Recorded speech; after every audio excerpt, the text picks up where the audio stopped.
some revisions to the initial draft of the resolution, essentially making provisions for the public to video record in a specific area, as well as the county doing their own recording. You know, I look at this as kind of a work in progress type situation. I think that we really need to consult with Nick and probably the fire marshal to determine where equipment ought to be placed and the amount of equipment that can be here. I've also looked at some other information that's been provided to me that so some of the commissioners might have suggestions on this. But the bottom line is, I think that I read the newspaper articles, and I think a lot of this got off to, well, gee, the commission was thinking about passing this specific resolution. And I don't think that was ever the intent. I think it's a work in progress, and we're trying to look at it. There's all kinds of legal opinions on what the Open Meetings Act says, but in my view, the more access we give the public, the better. But it needs to be controlled so all members of the public can have the opportunity to see the meeting, hear the meeting, and not be disrupted. So I've got some ideas to further include into this resolution, and there may be other suggestions that the commissioners have as well. Okay, thank you, Dennis. So as it is submitted, there you recommend additional work to the document prior to? I would certainly like for the fire marshal to see it, for Nick to see it, and I hadn't really had the opportunity until this morning to get any feedback from any of the commissioners.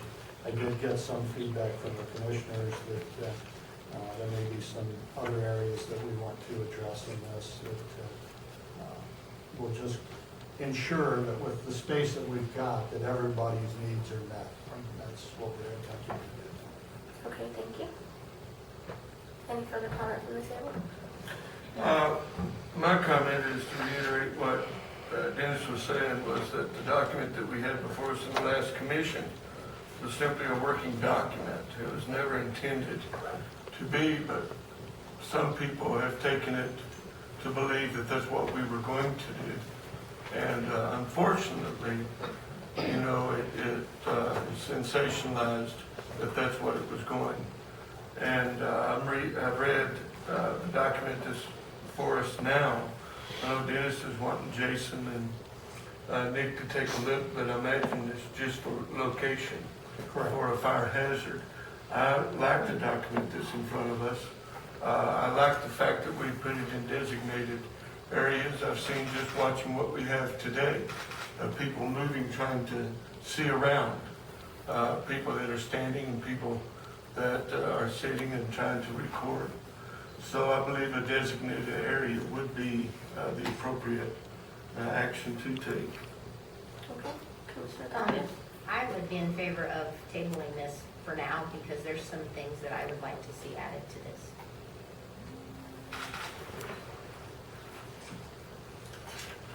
Okay, so I think we are at the table for a decision, and I've always been of the opinion that if a commissioner wanted to ask us to entertain tabling, that I've always been in favor of that so that we can address their concern. I So, agree also. you agree? Yes. Okay, so then at this time I will call for a motion to table. Can we have public comments too? I just had a quick. Okay, did anyone have their hand raised? I do. I have no problem with public I have comment. Okay. Again, the public comment will be limited to 2 minutes per each person. So, again, if you would like to speak, I think it's just easier. If there's a bunch, we'll just come to the front bench, and then when that person is done, then they can come. But if you can go ahead and begin, Michelle, that way you can make sure that you document the minutes. And also, Michelle, since you're going to be, what you're going to be telling them is they need to state their name for the record. So if you'll just follow the same procedure you'd like the others to follow. Okay, my name is Michelle Jones, and I represent the clerk's office at these meetings, and I just wanted to say that I am in favor of having a designated area as well. I'm absolutely in favor of us recording these meetings and then whoever else views them can upload them, download them, alter them, whatever they want to do. I think this is a perfect example of why we have to do this, because for me personally, this is really disruptive. The camera clicking when people are trying to speak is incredibly disruptive. Having so many cameras in one room when people, citizens are just trying to speak is incredibly disruptive, I think, to not only all of us who are working at the meeting, but people who are just trying to speak. I think we should have control of our meetings, and it's not that things won't be viewed, it's that one camera's doing it, one thing, so that we don't have all this. I think this has been very disruptive to me trying to do my job. So that's all I wanted to say. Okay, thank you, Michelle. Sir, you next? My name is Chip McQuigg. I appreciate the opportunity to address you all this morning. It appears to me that you're at a fork in the road here, and you can go toward more transparency or less. At the beginning of the meeting, the lawyer Steve Kopelman said that in some counties, if they were recording their own, it made it legal to keep people from making their own recordings. And I hate the word legal with air quotes around it. The law is the lowest standard of conduct among civilized human beings. And you have an opportunity here to set an example. You could be the most transparent county commission in this state. Or you could follow the old path, which is to make information as hard for the people to get to as it can be made, and try and control the spin on things that way. Now, this is not at all disruptive. Disruptive is standing in front of somebody between them and the business they need to do. Cameras on the outside of the room are not a distraction to anybody. The Open Meetings Act says very clearly that you will accommodate video and audio recordings, and that doesn't mean sticking us in a pen somewhere. It means letting us sit where we need to be according to the range of our cameras and recording devices so that we can feel like we have the ability to do what we need to do. I also, in addition to being a citizen, have to be a member of the press, and I resent the fact that somebody can tell me I have to stand in a certain place in order to gather facts for distribution to my readers.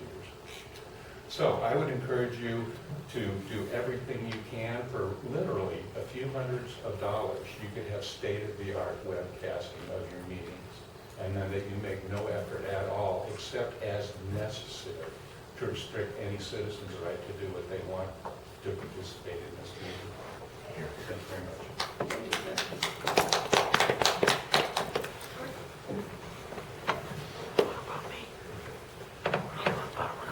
I'm just going to read something so I don't go off tangent that I've written. If y'all want it for the record, you're welcome to it. I'm Randy Hewitt from between Mount Airy and Pinto Down, right in District 3 of Torrance County. After much consideration in council, I refuse to allow defamatory statements made by a member of this commission to sully my reputation and good name. Mr. Wallen's use of one lady in an article appearing in the Independent News, as well as unsubstantiated, libelous comments made on behalf of this commission by member Lonnie Freiberger in the Mountain View Telegraph, clearly defines the narrow scope applied to justify adoption of a recording policy by this body. And that narrow scope is being used to suppress my individual viewpoint and the scrutiny it brings to this commission. As such, I challenge any creation of a policy regarding public recording, and I reserve the right, as any other citizen, to take action on this matter at a future date and time. Thank you. Thank you. Steve, do you have comment? Just in regards to the location of the Thank you. in regards to the locations where the cameras are allowed to be, I think that's a good idea. We had a situation this morning where one of these gentlemen had set up their tripod right here in this aisle, which was blocking the access to the egress doors. If there was an emergency, it could cause some troubles. So it would be a good idea, even if we have to make a raised platform in the center back there so that the cameramen are not interfered with, why they're shooting, but they need to be kept out of the aisles. Thank you. Thank you, Steve. State my name again. My name is Mark Rowland. I am a member of the press. Have been for more than 45 years. Even though I had a day job for 27 and a half years in law enforcement. And a fair amount of that was involved in visual evidence collection, training, and I am a student of public administration, have a master's degree from the University of New Mexico, and have completed all of the journalism courses that the University of New Mexico offers, and some legal courses, somewhat specialized in this field of public meetings, access by the press, and so forth. I can assure you that having covered everything from the United Nations in New York to other bodies of this size, this may look like the circus came to town to you. This is nothing. This is the people acting as the press under not only the First Amendment of the United States Constitution, but I suggest you take a look at the more open interpretation of the New Mexico State Constitution. And I know that people who may feel that being watched initially, do it a few times and you'll totally ignore it. But the point is that in government there is a fourth estate. You don't find it written in the Constitution. You don't really find it written in the Bill of Rights. But the press, however it may be from persons on up, those who publish, and the world has changed. The YouTube makes people get to see what's going on. And there was a recent case out of the Second Circuit, Federal Circuit in Boston called the Glick case, where the judge says you are more likely now to get your news from a cell phone camera than you will from a newsroom crew. And that things that happen in public are subject to public viewing. And even the complaint about being in this aisleway or in that aisleway, if you'll think back and remember, they were against the wall on both times. And you've got this pillar that is the line that you have to consider as having disrupted. I'd like to say that this is one of the finest meetings I've seen chaired at any level. You folks are doing government right. Having been a public employee, you have congratulated and thanked and said good things about the people who are working in your county. And that's something rare. It's obvious you don't hold your employees in contempt, as many other places do. And I think that there are some ideas, I may very well try to share them with your county attorney on how you can get your message out. But just because you get the message out doesn't mean that the press or the people are restricted or prohibited from getting the message out. Remember that people's perception comes from where they stand. And your perception may be one thing, and these folks' perception individually may be different. So don't be afraid of the press. We only bite a little bit. But if it weren't for you, we wouldn't have anything to do. So, thank you very much.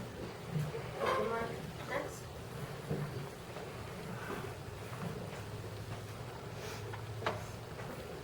My name is James Robertson. I guess I can be best described as a gadfly, but I am a photographer, and I do sincerely apologize for parking my tripod in the aisle. However, I would please ask you to remember it was under God at every single moment, Nobody could get near that. I would kick the leg in when somebody tried to get by.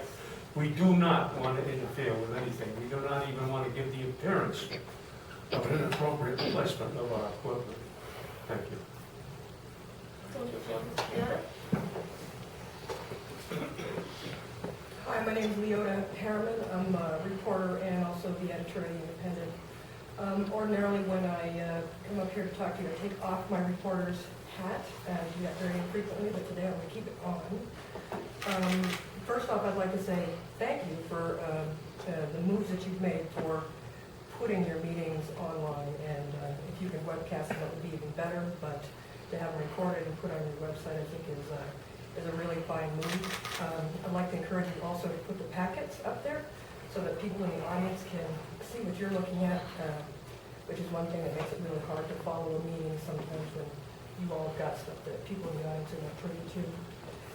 But having said all that, what I'd like to ask, to encourage you to do, is to take the most open policy that you can with respect to allowing not only members of the press, but also members of the public to record what you're doing. I think to say you can only come into a certain area would probably work most of the time, but what if you had 20 cameras in here for some reason? Then, or we're going to all be elbowing each other off of the platform, or, I think that anything that you can do to keep your body and your forum as open as possible would serve not only you, but would serve the residents of the county, and I would strongly encourage you to do that. Thank you. Thank you, Leota. Anyone else? Okay, thank you for your comment. We will now go to, we've had the official vote on the table for tabling. I don't believe we voted on it.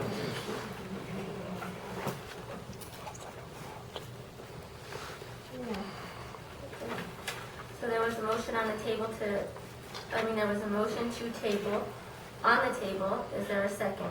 I second the table to table. Thank you. It's been moved and seconded. All those in favor say aye. Aye. Aye. Motion passes. This has now been tabled. Could I get all of your input, if you could email me any input that you have on this, I'd appreciate it. Yes, sir. Thank you. We will now go to item number 13, Resolution 2012-08. Madam Chair, this was tabled at the last meeting because we were looking into a technique for checking the retroreflectivity of the signs. Since then, we did submit a letter to the New Mexico Department of Transportation requesting the biannual use of a reflectometer. I have not received any response from them at this point, so I would ask that this be tabled again or remain tabled until we have a little bit more information, because the technique that we had placed in the original policy was going to use, there are two techniques that are approved by the state, one using a visual test for retroreflectivity and one using a reflectometer, so we have requested the use of the machine, so. Madam Chairman, Joey, I'll follow up on that tomorrow and find out. I'll have you an answer by our next commission meeting. Thank you. Thank you. So at this time, I will call for a motion to table item number 13. So moved. So moved. I second it. Thank you. It's been moved and seconded. Any further discussion? Seeing none, all those in favor say aye. Aye. Aye. Motion passes. Dennis, on item number 14, they requested it be withdrawn. Does that need to be tabled, or do we not take any action? Did they ask for it to be withdrawn or tabled? Withdrawn. Withdrawn. I think then you ought to move to, because if you table it, it has to come off. So I think you have to move to officially withdraw it from the agenda. Okay. Thank you. Is there a motion to withdraw item number 14? So moved. Thank you. Is there a second? Second. Any further discussion? Seeing none, all those in favor say aye. Aye. Aye. Motion passes. We'll now go to a commission update. District 1. Madam Chair, I've had some inquiries in the last couple of weeks on how come District 1 was not equally represented on the P&Z board. And I would like to revisit the membership on the P and Z board to where it's more of an equalized from each part of the county. At this point, we have 4 from District 3, 1 from District 1, and 1 from District 2. Okay, Commissioner, we're at the table for discussion. I also pulled up the Torrance County Planning and Zoning Policy, and this was an issue from the get-go with me. I felt like each county or each district needed fair representation, and we weren't getting it. We were putting those positions into place, and I was voted down by the other 2 commissioners to not go that way. But in the appointments, it says that it needs to be members from 6 different areas of Torrance County. And the easiest way to do that would to be that each commissioner is responsible for finding 2 of those people to sit on that board to represent each district. So I would be in favor to revisit that also. If I could just clarify a little bit, when the policy discusses, and Dennis, please help me, when the policy discusses areas, that was a little bit controversial. We didn't know if we were talking about geographic areas or business type areas of the county. So that was never actually hammered out either. So, Well, and for me, that would solve that problem, because it wouldn't be areas of business, it wouldn't be areas of where you live. If it's just 2 representatives from each district, then that voids that question out. I don't have what you guys have. Is this something that you just, I downloaded this to check it when I was inquired about it. okay, so I can just download that. There you go. So it's just our policy that you're running down? Yes. Okay. And the board is an advisory board to this commission, so you do obviously have the right to revisit the policy and determine. Joy's correct, when we looked at this, and the problem, I think, before was that District 3 was underrepresented, and there was concern about that, and so Commissioner Chavez rightfully brought that up to protect her constituents, but I think it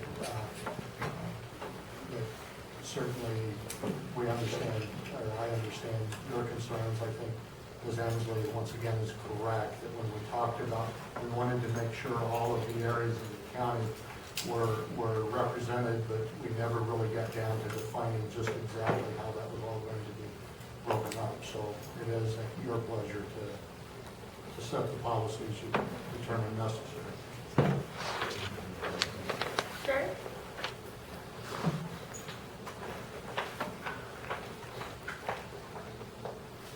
Sharon, I just want to caution you guys when you do revisit maybe on representation.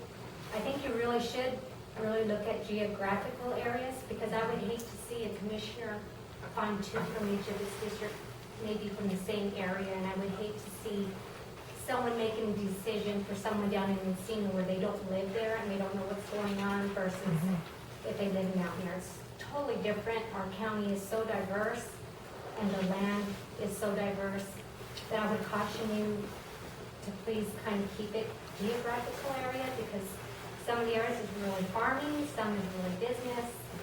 That's just the only input I would want you guys to at least try to look at. That's a great point. Thank you, Sharon.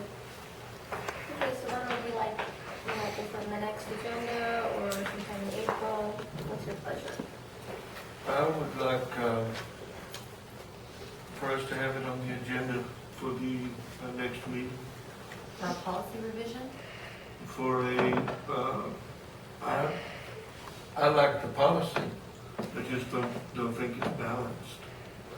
So I would like to look at bringing, I have about 3 volunteers right now that would like to serve on the P&Z. So I guess it would be on the agenda to determine whether or not the Board of Commissioners wants to rescind or revoke the appointments that they made and reappoint the board. Is that what you're Yes. asking for? Okay. So you're not saying wait till those positions, because we have a couple positions coming up soon, right? or Steve? Yeah, When is that again? Refresh our memory. that'll be at the end of the fiscal year. And 2 positions? 1. Two positions. I can go get my sheet. You're fine. real I quick. think it's 2 positions. So you're stating, let's go in and do this Let's now? get it. Well, we're gonna do it in 4 months, so I do know, and I don't know if it's official yet, but at least one of the board members has indicated the possibility of running for the county commission. And if that happens, I think that position would become open, because I think when Commissioner Freiberger opted to run for the commission, he resigned from P&Z to avoid any conflict. I don't think, just my recollection is that he was not, he didn't resign until after the primary election. He was unopposed in the general. Well, I don't know, and I haven't addressed that with the candidates, so I don't know what. actually, I didn't resign until the end of October. And then November, December. All right, it's just, and that's something I can talk with the candidate, the board member about. It's just the issue of potentially having conflicts if, in this case, she is elected, hearing matters as a commissioner in public judicial. Same thing you and I talked about, Mr. Feinberger, that she would hear as a board member. So it is a concern. So then that would put the possible 3. Yeah, I don't know who comes open, although Steve shared that with me months ago, and I have it somewhere. I don't know how that comes about. Doug and Johnny. Is it Doug and Johnny? I prefer that they would, we'd allow them to finish out their term, but we're at the table, so if you want it back on the next agenda. I would like it on the next agenda. Okay. Let me just make this clear, that we are going to remove members of the board and reappoint and not wait till November. Well, you're going to put that on the agenda to consider. And if you want it as an action item, I can put it as an action item. And we can also, if there are any requested or advised policy revisions within what we have, we can put that on there as well. But that would have to be a different action item, so just let us know. I think maybe put both on, Joey, and that way if any of you, once again, have any input on what you'd like to see in terms of a policy provided to the county manager's office or to my office. I guess preferably Ms. Ainsley's office to begin with, and she can ask us if there's questions. So, okay, so is that the only board we appoint to? The Planning and Zoning Board, Criminal Justice Board, and the Fair Board, Stancy Basin Water Planning. and the Water Planning Board? Okay. Right.